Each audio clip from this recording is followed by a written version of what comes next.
आज महिलांनाच नाही तर सगळ्यांनाच एक रोजगार आणि एक इन्कम सोर्स हवा आहे. ऑनलाईन कंपनीवरती घरी बसून आपल्यासारख्या महिला या ठिकाणी 2 पैसे कमवत आहेत. पहिल्या ठिकाणी जिल्ह्यातून महिला आलेल्या होत्या.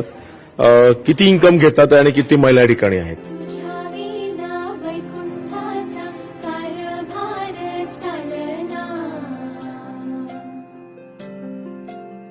प्रत्युष आज हिंदुस्थानामध्ये सगळीकडे लीड करते आणि इझिली म्हणजे याच्यामध्ये खूप क्रिटिकल असं काही नाही आहे. इझिली कुठलीही व्यक्ती ज्याचं शिक्षण नाही ती व्यक्ती या बिझनेसमध्ये इझिली काम करू शकते.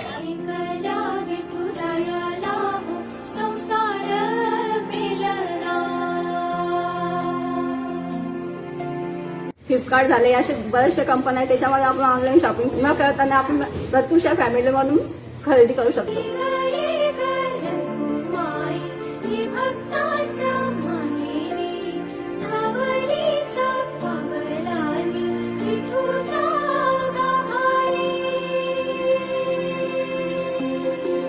आहे मांडळकर मॅडम म्हणून आहेत ते या ठिकाणी पूर्ण आपलं भुसावळचं जे काही आज वर्किंग आहे ते बघतात.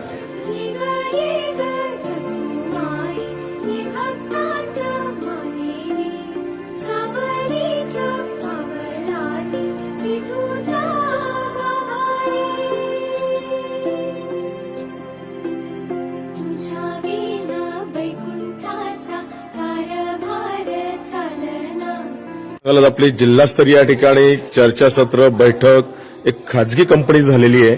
काय सांगाल या विषयावर, नेमकं काय विषय आहे? नाही, मुळात आज जर बघितलं प्रत्येक ठिकाणी आज महिलांनाच नाही तर सगळ्यांनाच एक रोजगार आणि एक इन्कम सोर्स हवा आहे आणि त्या उद्देशाने जे प्रत्युषने मागच्या वर्षभरामध्ये जे काही कार्य आज महाराष्ट्रात नाही ते हिंदुस्थानामध्ये केलं आणि आज आपल्या जिल्ह्यामध्ये जर बघितलं शेकडो महिला ह्या संकल्पनेच्या आधारे इन्कम घेत आहेत आणि त्यांचीच एक बैठक, कारण या ऑर्गनायझेशनच्या माध्यमातून मी पहिल्यांदाच या ठिकाणी आलो होतो आणि आज या ठिकाणी एक बैठक आपण सगळ्यांची घेतलेली आहे. अनेक महिला आपल्या कंपनीवरती दरमहा असेल 10,000 किंवा अति असेल जो इन्कम घर बसल्या घेऊ शकतोय. तर ज्या महिला या ठिकाणी इच्छुक आहेत त्यांनी कसं काम करावं आणि त्यांना काय सांगाल? कुठे संपर्क साधावा, कोणाशी संपर्क साधावा? सर, आपलं या ठिकाणी भुसावळमध्ये स्टॉक पॉईंट आहे, मांडळकर मॅडम म्हणून आहेत ते या ठिकाणी पूर्ण आपलं भुसावळचं जे काही आज वर्किंग आहे ते बघतात आणि त्याचसोबत इथे बरेच आज आपले टीम लिडर्स आहेत जे हे सगळं वर्क या ठिकाणी बघत आहेत. सो ते लोक या ठिकाणी तुम्हाला गायडन्ससाठी म्हणजे मेन टीम सपोर्ट तुम्हाला या ठिकाणी केला जाणार आहे. बिझनेस कसा करायचा याच्यापासून सगळ्याच गोष्टी. सो या ठिकाणी तुम्ही प्रत्युषचा मेगा स्टोअर आहे त्या ठिकाणी व्हिजिट ते करू शकता. ऑनलाईनच्या माध्यमातून कसा व्यवसाय करायचा?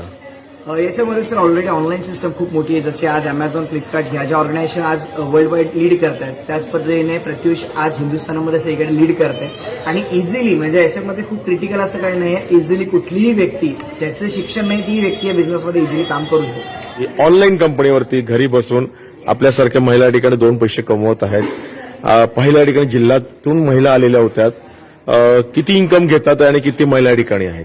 यामध्ये खूपच लेडीज लोक घरबसल्या इन्कम घेऊ शकतात. मी स्वतः 25,000 ते 26,000 रुपये इन्कम घेते महिन्याचं. माझं सांगण्याचा उद्देश एवढंच आहे की जे काही महिला घराच्या बाहेर पडू न शकतात ते घरातूनच बसून प्रत्युष हा उद्देश घेऊ शकता आणि घरामध्येच आपण स्टार्टिंग करू शकता. कमी याच्यामधून सुरुवात करू शकता. मला फक्त सगळ्यांना एकच उद्देश द्यायचा आहे की घरोघरी हा व्यवसाय जायला पाहिजे. बस एवढंच माझी विनंती सगळ्यांना की सगळ्या घर बसल्या बेरोजगारी राहू नका आणि काही केलं तरी प्रत्युष म्हणून असा उपक्रम निवडत असतो. अनेक महिला मोबाईलवरती, व्हॉट्सअपवरती, स्टेटसवरती साड्यांचं स्टेटस ठेवत असतात, परंतु ह्या कंपनीच्या माध्यमातून आपण जुडलेले आहात. कसं हे इन्कम मिळत असतं, काय सांगा शॉर्टकटमध्ये? आपण शॉर्टकटमध्ये माझं हेच सांगणं, आपण मोबाईल बेस रिचार्ज वगैरे टाकतच असतो, त्याचा आपल्याला पैसे निघतात आणि आपण काहीतरी ऑनलाईन बिझनेस करत असतो तर आपल्याला घर खर्च निघतो, मोबाईल खर्च निघतो, मुलांचं काही क्लास वगैरे ते पैसे वगैरे सगळंच निघतं याच्यामध्ये. म्हणून मला ऑनलाईन मिशो, फ्लिपकार्ट झाले असे बऱ्याचशा कंपन्या आहेत त्याच्यामध्ये आपण ऑनलाईन शॉपिंग न करताना आपण प्रत्युष या फॅमिलीमधून खरेदी करू शकतो. थोडक्यात आपल्याला 2-3 लेवलचं इन्कम आहे याच्यामध्ये. ऑनलाईन पण आहे, ऑफलाईन पण आहे आणि याच्यामध्ये शॉपमधून पण इन्कम आहे. बरं, नवीन महिलांना जोडायचं असलं तर कुठे संपर्क साधावा, कोणाला भेटावं भुसावळ शहरामध्ये? निर्माता मॅडम स्टोअर आहे स्टॉलमध्ये. कोणाचं? निर्माता मॅडम. अच्छा. त्यांचं आणि त्यांनी ज्याला कोणाला स्टोअरची माहिती पाहिजे असेल त्यांनी माझ्याशी कॉन्टॅक्ट